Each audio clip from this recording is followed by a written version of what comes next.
Friends, what a joy it is to welcome you here tonight to the First Congregational Church of Milton. My name is John Allen, and I'm the pastor of this church. It's a joy and a privilege to have each of you here with us today. We're gathered together because of a tragedy that happened a few decades ago in Rwanda, but we're gathered more importantly because we believe that the tragic does not have the last word, but that joy and resilience and faith and new life are what we seek for out of tragedy. And we're here to support the youth of Rwanda who have gathered in belief that their future is bright, who have gathered in hope of all that lies ahead of them.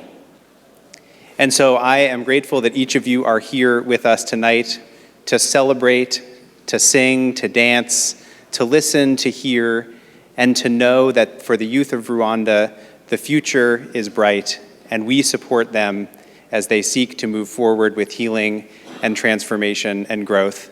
Welcome. It's such a joy to have you here, and I know that we're in store for a wonderful evening.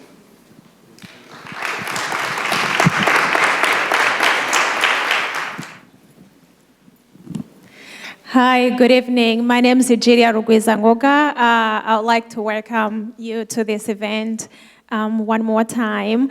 So I am from Rwanda, and I'm sister of Ernest Rugwizangoga, who founded this center. I think it's probably been over 10 years now. So as a Rwandan and a genocide survivor, I want to thank you for coming here tonight, for supporting this center that has done so much for young people in Rwanda.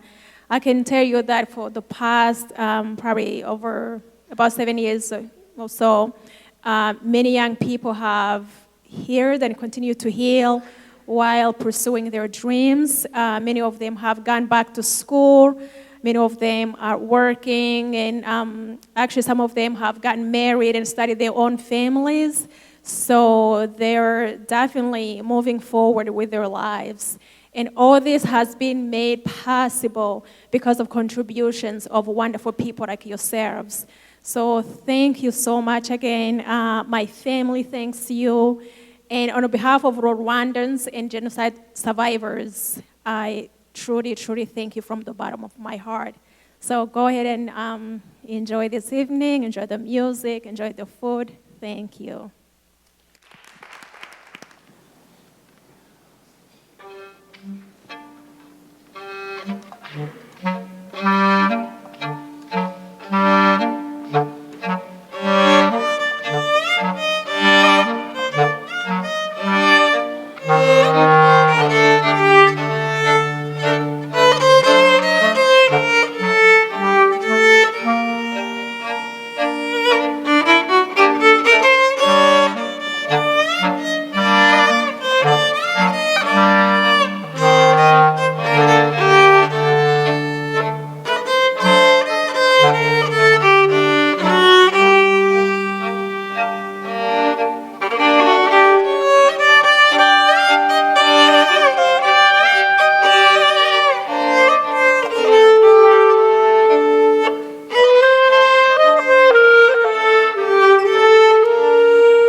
Hi, everyone. Thank you so much for coming this evening. We're very, very happy to be here and part of this incredible event.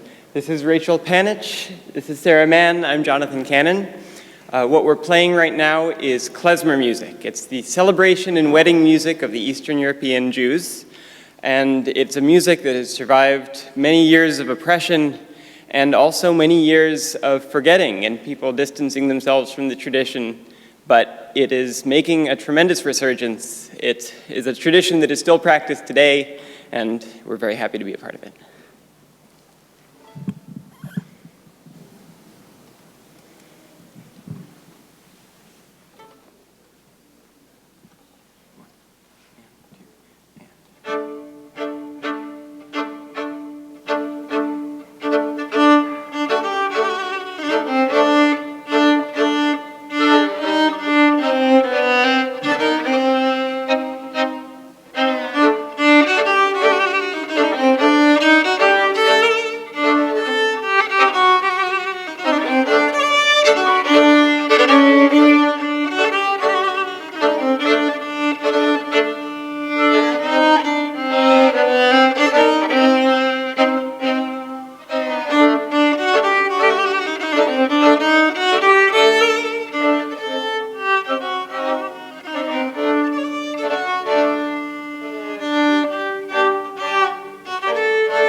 Wow, this is the first time I heard classical music, such joyful music.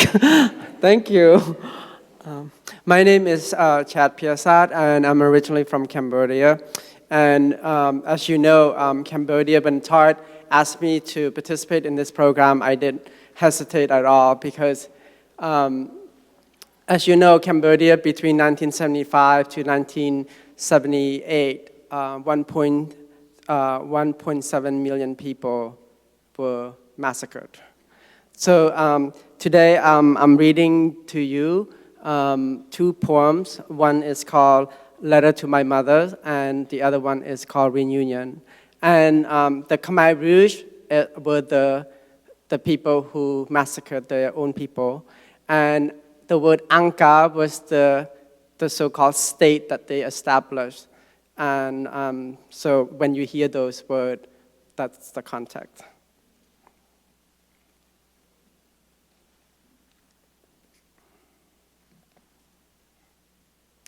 Letter to my mother. My eyes, mother, are much like yours, wilted, full of tears. My hands flail, fighting death in my dreams. My complexion, clay blood, and my face aims for the sky with the hope that one day I will understand the way of the world. I see you in the distance, 1 foot wounded, limping home on an empty dirt road, looking for your children. The Khmer Rouge had taken them to Angka slave labor. For 3 years, there were no news. The one son remaining, I watched you search for the answer about a war you could not win. Like other mothers, you tried to battle it. Your intention to save what was left of your children, with no rice for our plates. You shaking with fever, my 2-year-old sister swelling from starvation. I went begging and gathering to keep you both breathing. I remember you calling my name while I sat in a tree eating leaves. I tried begging for rice, but the men who were eating did not care. They turned their backs and laughed, and I stood there watching them. I wanted to stay in that tree among foliage rotten from suffering, but your assurance, your fine, thin hand stretching, peeled me down from my hungry embrace. Like the tree receiving sun and rain for sustenance, I took your words and tears as my food. But I so fear, mother, when you became gone and frail, that you would leave me, orphan in that mad country. You lived to see the returning of your missing children. Though on the torture list of the Khmer Rouge, the Vietnamese saved you as their bombardment sent the Pol Pot army fleeing. But again, one by one, your children left, one killed by Khmer Rouge, one a refugee in a Thailand camp, and 3 off to the United States. One son was missing. In spite of hunger, you kept living, chanting prayers, calling upon your dead husband, invoking your ancestor, your deity to pour rain on the earth, to stop the war and stop others from disarranging your home, rearranging your fate and deranging your children. Oh, mother, I am grateful for your sorrowful strength, for your woman instinct to preserve life, and for the dignity of your womb. When you left us, 2 daughters remained at your side, and the grandchildren you knew starved to death. The ones you never met wish for your presence. Now waiting is all I can do, to lay flowers on your grave, to say goodbye, to embrace you one last time, to present myself to you and show you how I am, your son.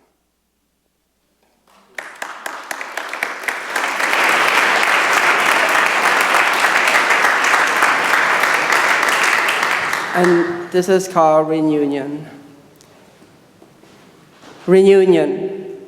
From the womb of life to death I shall return, to the majesty of my mother's presence. In the here of eternal peace, I will know the joy of childhood again. Her ancestral warriors shall lead me back to where I belong, to the land of my birth, in the milk of rice and wine of palms, to the memory of a thatched roof house full of strong women, raising their fists against the massacre of their innocence. I, a child in the body of a man, think of loved ones I never got to know, but I shall dance for them in the monsoon cleansing rain.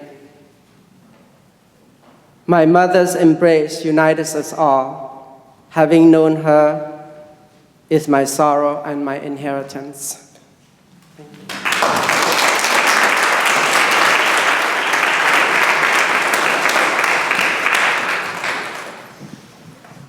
Good evening, everyone. It's a pleasure to be here, to be before you.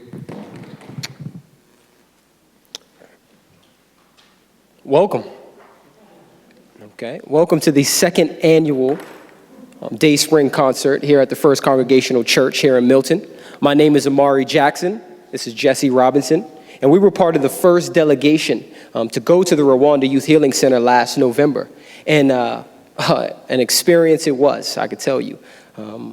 So with that, without further ado, I would just like to quickly say that not only did we bring our skills and ability and our knowledge to these young people, we were able to learn what it means to heal, right? Learn what it means to have survived such a horrific genocide, such as what we've witnessed, what we've learned from these young people. And I thank you all for being here today. Jesse? It's just so great to see so many of you here to support the center.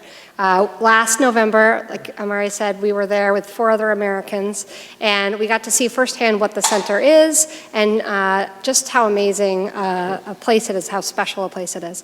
So I'm going to tell you a little bit about what happens there and the impact it has on the youth. So we were there in November, and we happened to be there at the time where they had a forum, which is essentially like a retreat for the youth. They come from a rural area, about 100 youth come together as if it's sort of like an extended family reunion.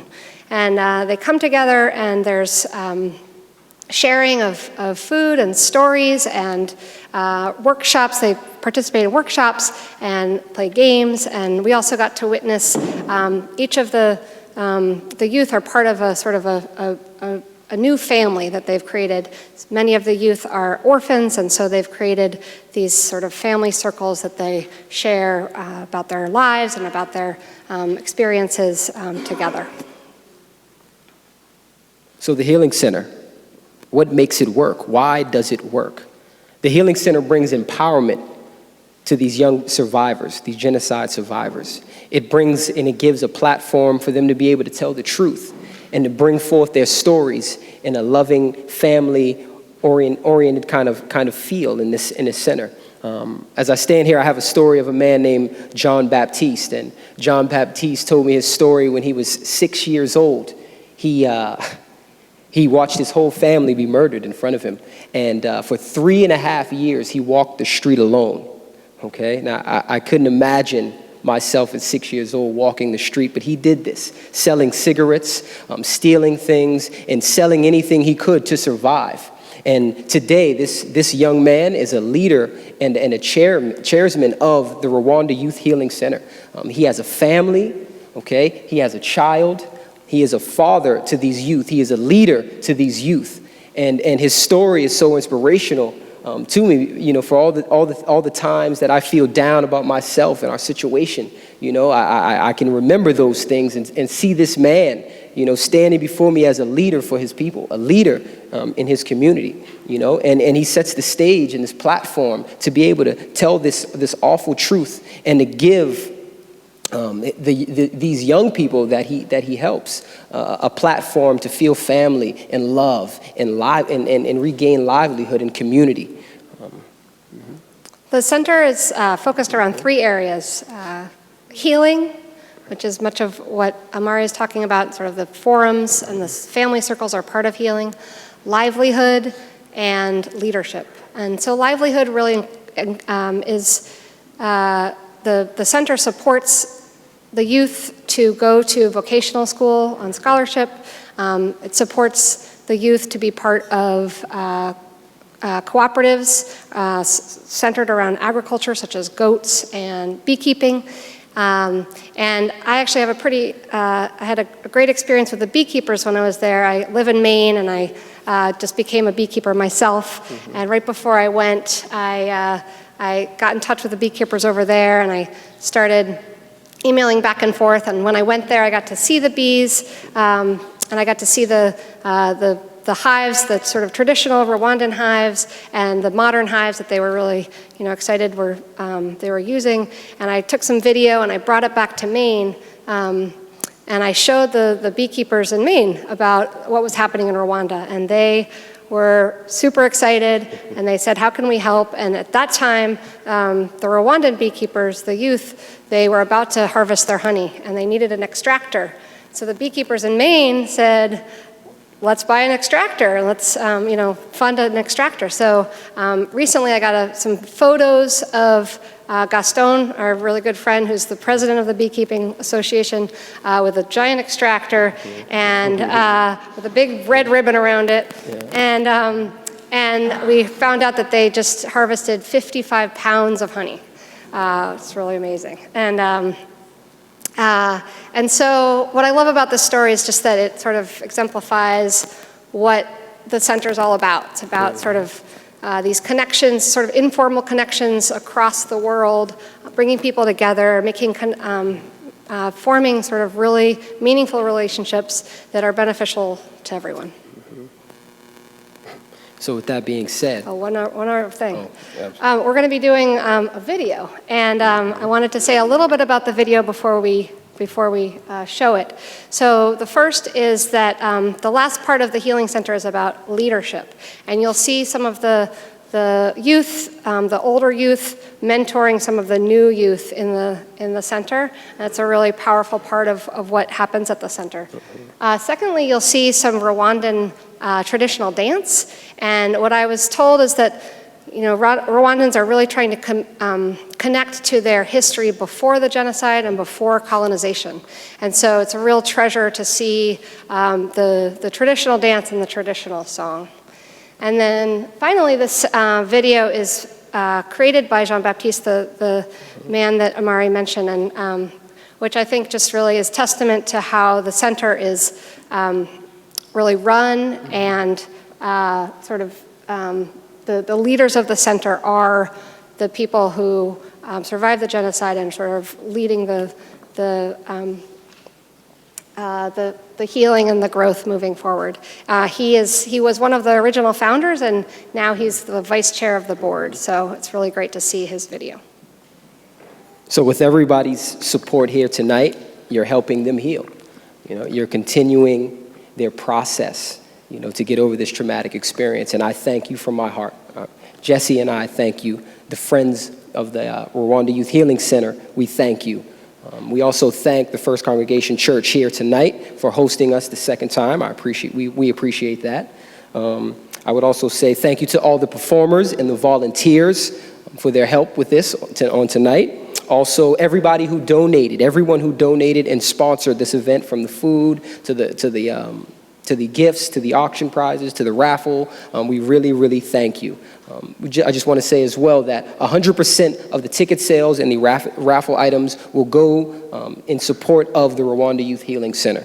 So we really, really appreciate that. Okay? And without further ado, we would love to show you Jean-Baptiste's video.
Hello, my name is Bertin Dashime.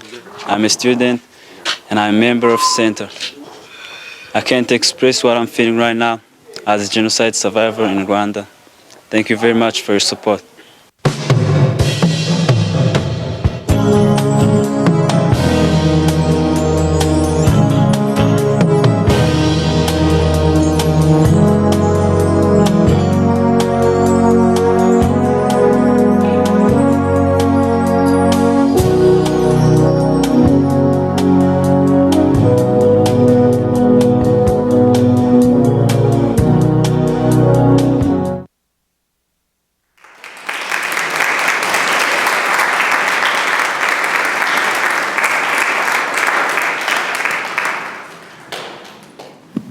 Well, while the guys from Les Enfants are on their way back up, Samba, where are you?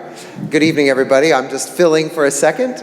But my name's Todd Fry, and I have the privilege of serving as the chair of the Friends of Rwanda Youth Healing Center. Somebody find Samba someplace? Yeah. Because they're going to close out the first half. I think I'm right? So as they're on their way back and to do a full set for you, let me just say not only thank you to all of you for coming and being part of this evening, but I want to say something about the blessing of all the performers and, in a way, one of the unifying threads of the evening. As I'm sitting there listening to the music and the poetry in this first half, keeps going through my mind, and of course, when I see my friends over in Rwanda, imagine they were not supposed to be here, right? At some point, essentially everyone you're seeing here tonight, their families and their lives were meant to be taken. You have defied the odds, your miracles and blessings. And I want to underscore that breathtakingly horrible notion as a way of underscoring the beauty that you all represent as performers with us tonight. And for the young people in Rwanda. So really, thank you for being walking miracles and testimony to, as Reverend Allen said, that joy and love and hope may in the end have the last word. And hopefully the drummers will be here and have the last word in just a second. Their drums are here, so they couldn't have gone far.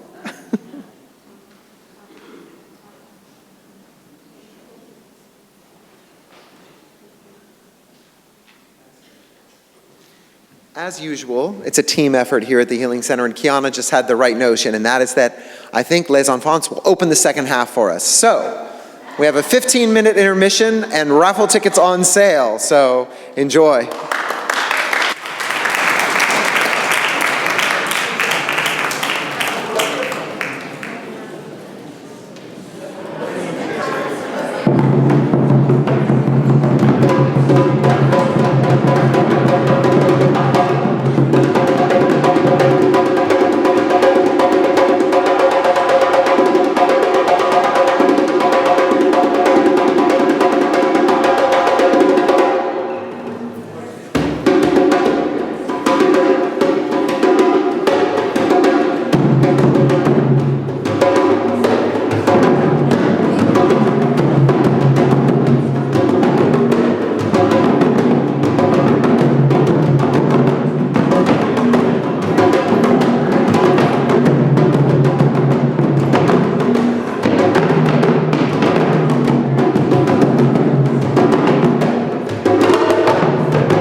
Tuss. Tuss. How you guys feeling? I hope you guys enjoy it. My name is Mamadou. I'm from Senegal, West Africa. This is Samba from the djembe drumming, master djembe drumming. Samba Cisse, my brother. And this is Veer. He's a master sabar. We play different kind of drum, actually. This is sabar. He's a master on sabar. We all play sabar, djembe, whatever. So, well, we're very happy being here today because we're from Africa. We know how hard it is being, I don't want to say the word, but this is what it is. We've been through that. There is an island called Gore in my country, Gore Island. That's where, a long time ago, where they used to ship our great-great-grandparent. It's kind of sad, but it's okay. This is what it is. But today we have a freedom. We can talk. We can work. We can just do whatever we want to do. It's not like before. I mean, I'm not trying to, I don't know, I'm just, it's kind of sad. I don't just want to talk a lot about it, but we're here today to have fun, you know, trying to help some people back home in Rwanda, and hopefully everything gonna be okay back there. We're gonna pray hard for them, and we're ready to do it every year. It's not easy, but thank you for coming tonight and support. All right, if anybody needs to have an event, I mean, a wedding party,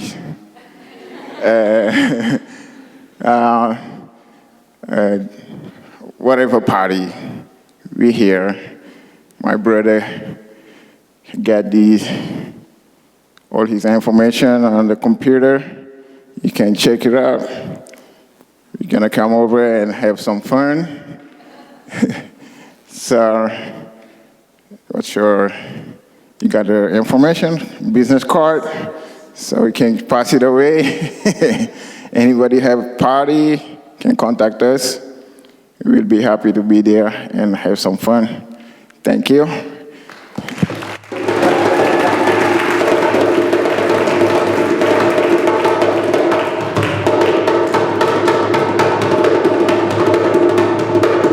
All right, for the last piece, I wanted to see everybody come over and dance with us, okay?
This little light of mine, I'm gonna let it shine.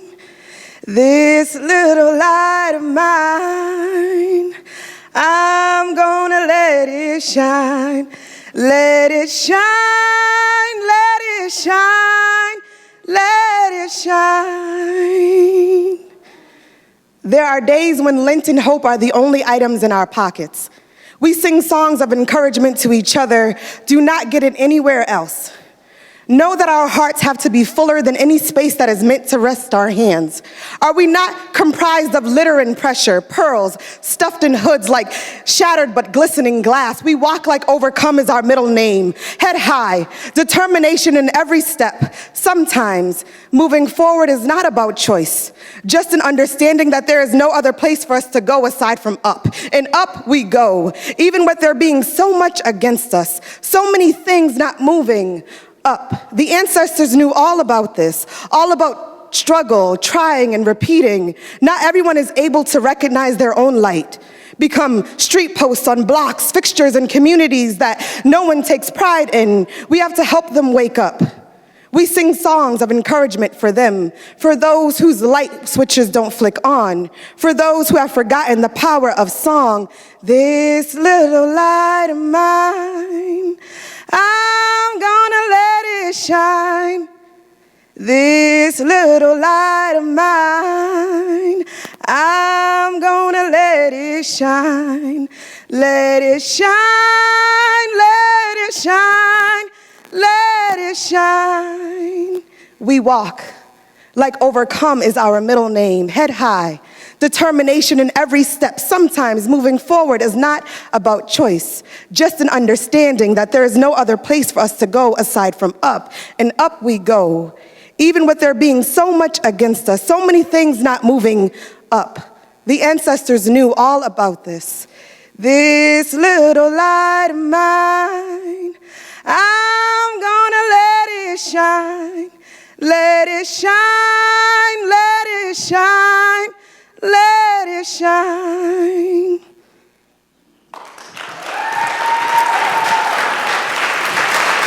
Hello.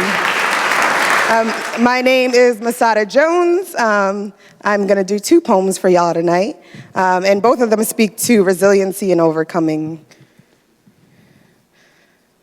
This is the story of a daughter. A girl learning to be strong, her mother young, unprepared for her daughter's fight, girl birth 2 months too early, not fully cooked in the oven, womb clenching tight to hold her in, ma not ready, sat legs crossed in hospital bed. She know that's no way to birth the baby. Sister and doctors both say she coming, girl, gon' be born. First day of fall, head first, head full of hair, headstrong. Ma must have had heartburn all pregnancy. Took 3 slaps to make her cry. Ma had no name for her yet. Came too early, already stubborn and nameless. My sister said, name her Masada. Said something of fortress in Hebrews fighting Romans. There the name settled. First time girl smiled, felt important and necessary to be named. Was no easy task raising her. Her voice loud and clumsy, said things kids shouldn't, dreamt of being grown. Ma didn't know how to contain her daughter's wondrous spirit. Full of curiosity, words, and song. Ma didn't know how to calm her. Took her all up in her arms, rocked her back and forth. Ease your mind, words ain't going nowhere. Sometimes you just need to be. Sure, to this day, you can still see Masada rocking, feeling her ma's love and seeking solitude. Bang. One day, Ma wakes at 4 a.m. She sits straight up in the bed, drinks water to settle herself, then finds rest. Masada's been preparing to be strong, her clumsy mouth now home to power and song. Little girl far from being hushed. Her brother left this world at 4 a.m. in search of better lands, places where brown boys find work easy. No street corner pass-offs, dreaming is feasible, seeing 25 possible. So many hope he found that land, find comfort in the simplicity of everyday life. Masada's mom is broken now. She takes her ma up in her arms, trying to rock her steady to calmness.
Good evening.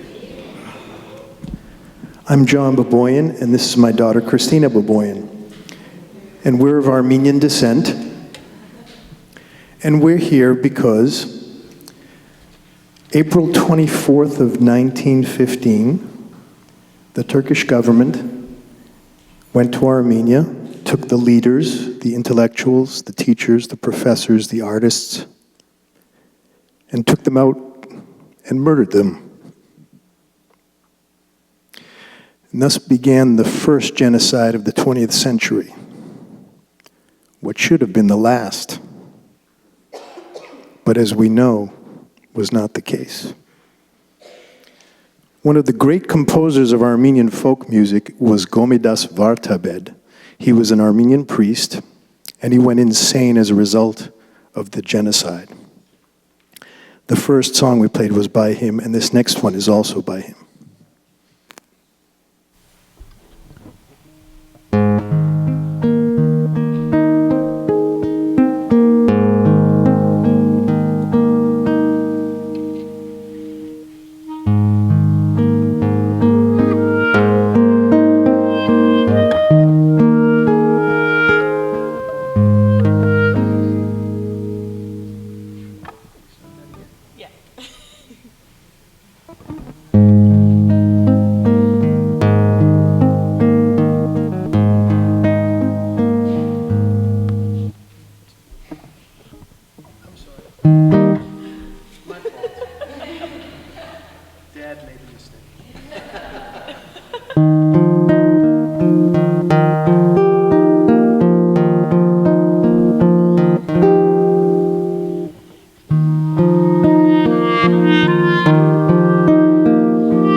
The next song, Yerevan Yerepuni. Yerevan is the capital of Armenia, and this is pretty much considered almost like the popular national anthem of Armenia.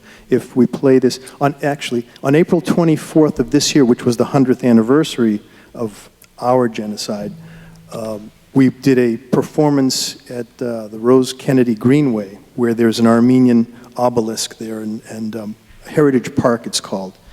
It was the coldest April 24th I have ever been to. My hands were freezing. And we performed this song, and the whole audience began singing with us, just universally. So join in if you know the lyrics.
Another Gomidas composition, this one is called Gurung, which is the crane, the bird that is the crane. And this is special to Armenia because it reflects the Armenians that left Armenia, partially as a result of the genocide, but those that have left since, and always their ability to go back to Armenia, and the coming back to Armenia reflects the cranes' migration back to Armenia as well.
How's everyone doing?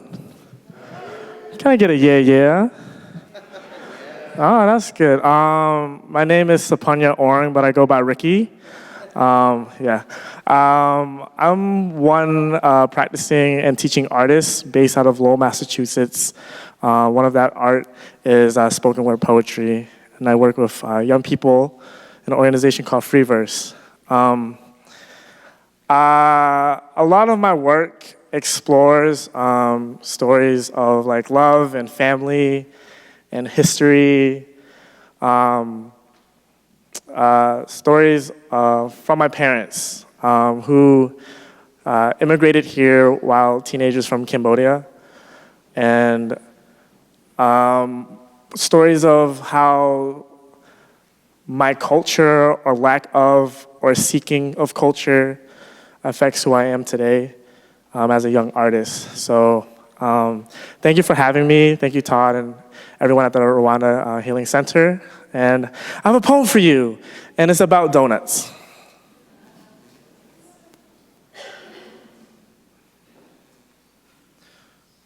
When my mother was pregnant with me, she and my father owned a donut shop in San Francisco. She used to joke around for customers about naming me after donut flavors like Glaze and Jelly Boy, French Cruller. My name was deep fried and tossed into something sweet, you know, so American folks can chew on it easy. I was born in Salem, Wichita, Massachusetts. My father flew across the country with a broomstick and boxes in the back of the U-Haul. Call this a miracle. Call this two exiles finding their homeland that fits in the creases of their elbow. My father didn't make it to the hospital in time. My uncle, a dark Cambodian with a volcano for a lung, he had the responsibility of naming me. Of course, Cambodians can't spell well. My name was supposed to be after this Thai singer who wrote these incredible, beautiful love songs that my mother listened to. My name is a typo. It's Sophornya. The PH in my name is pronounced like a P and less of an F sound. The H was probably placed there to document this exhale, this breath, this sigh, this burning smoke turning into relief.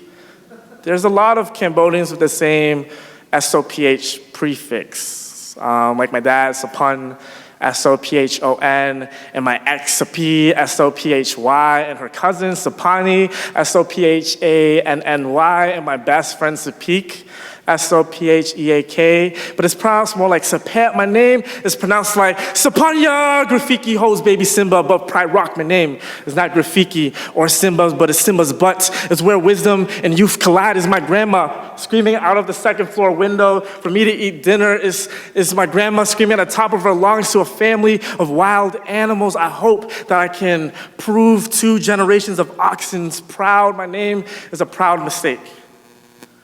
My name is a deep fried donut with the middle hole count out. My name, I use my middle name as my whole. You maybe know me as Ricky, but this is burning in the back of my throat. I'm afraid if I leave it sitting in my mouth too long, it will come out burnt.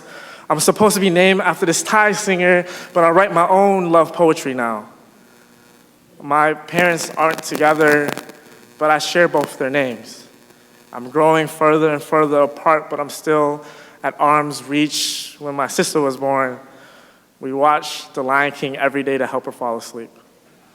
If I can leave you with one thing, is that Cambodians can't spell if their life depended on it.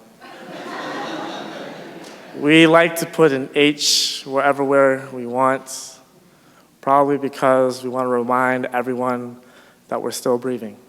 Thank you.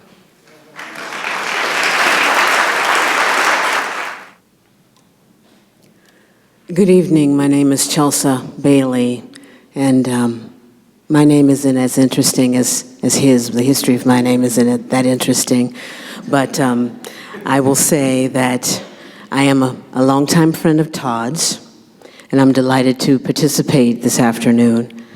I was born and raised in Louisiana, and my selections tonight are songs that I heard growing up in the Deep South. And the first selection tonight is What a Friend We Have in Jesus, which is an old-time favorite of mine. My mother used to sing it all the time. The choir used to sing it all the time.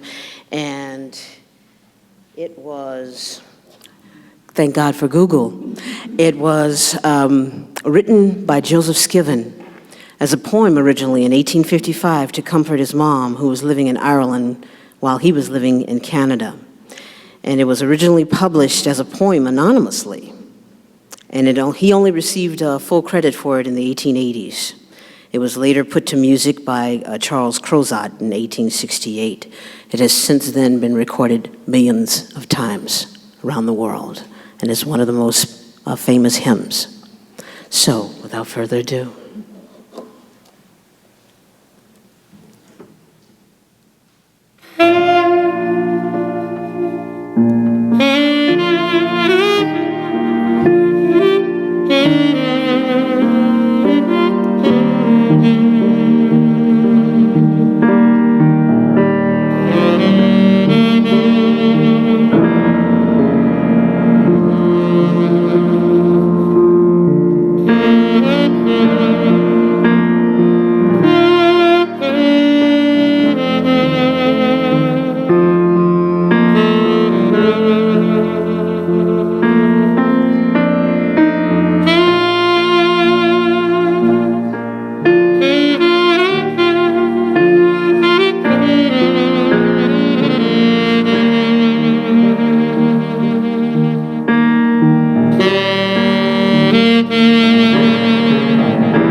Everything to God in prayer. Oh, what peace we often forfeit. Oh, what needless pain we bear.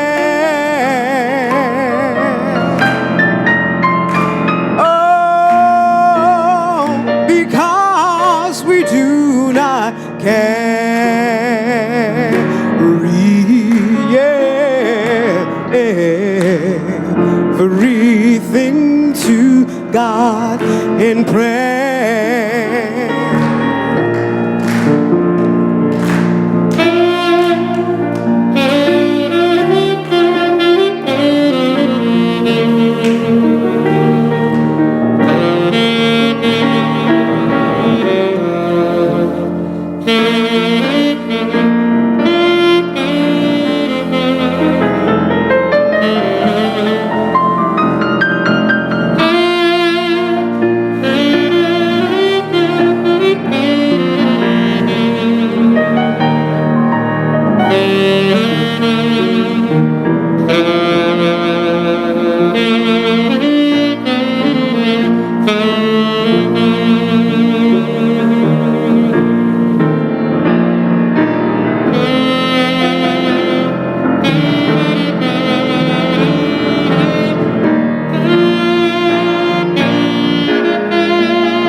another song I've selected to do this evening is called I Surrender All.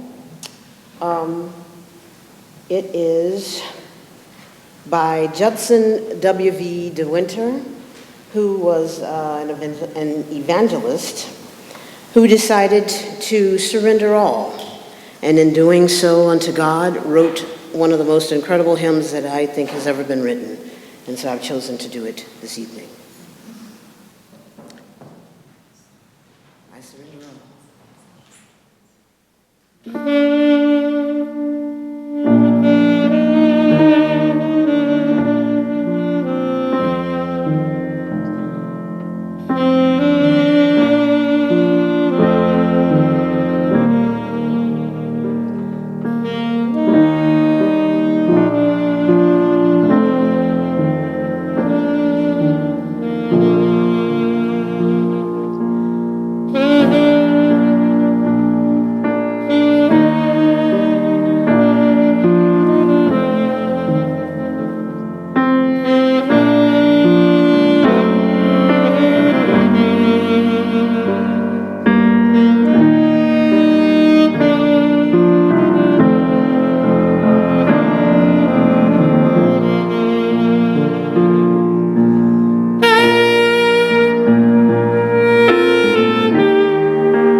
Surrender.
Okay.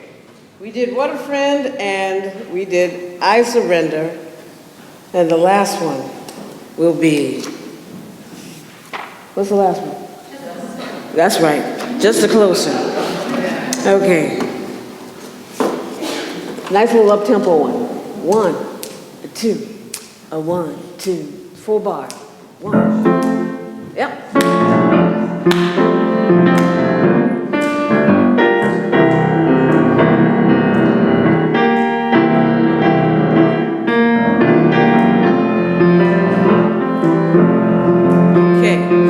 Just a closer walk with thee. Oh, y'all. Granted, Jesus is my plea. Daily walking close to thee. Let it be, dear Lord, let it be.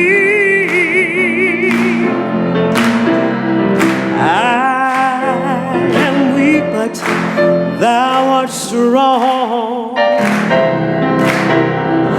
Jesus keeps me from all harm, and I'll be satisfied as long as I walk. Let me walk close to thee.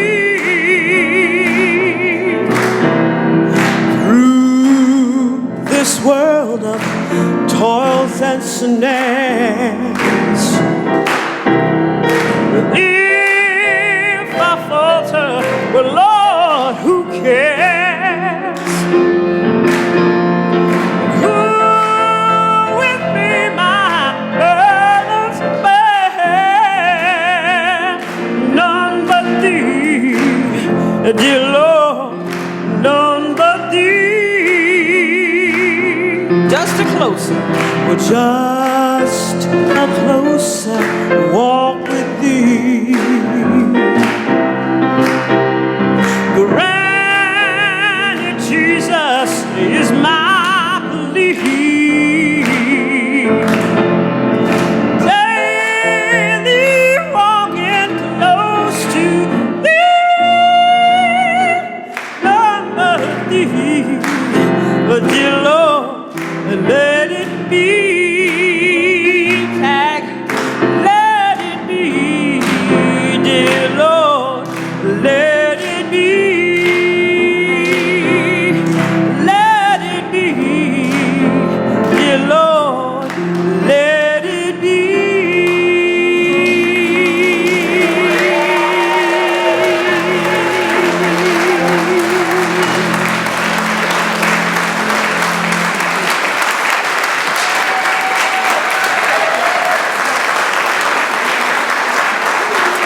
God bless you. I want to thank Miss Kiana for helping me. Thank you, love.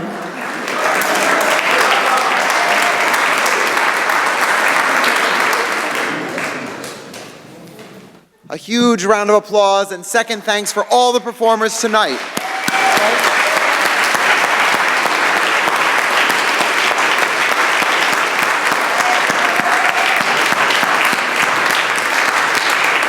And a special shout out to all the youth at the Rwanda Youth Healing Center. I can tell you they are pestering us and after us for pictures. They're going to be knowing about this instantly. And they send their love and their appreciation to everybody who is here, supporting their ongoing journey and the growth of the center into new districts in Rwanda.